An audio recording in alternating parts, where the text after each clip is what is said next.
yang mana dalam perayaan Maulid kita ya cuman membaca selawat, perayaan Maulid kita ya cuman membaca kisah, perayaan Maulid kita ya cuman mengadakan kenduri, perayaan Maulid kita ya apa dengan untuk temu ramah.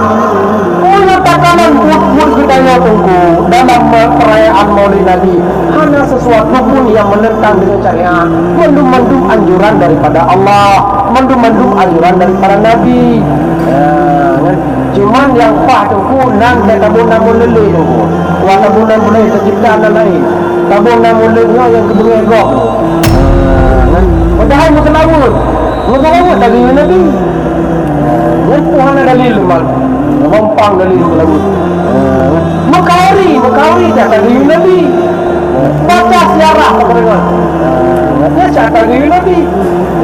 Yang artinya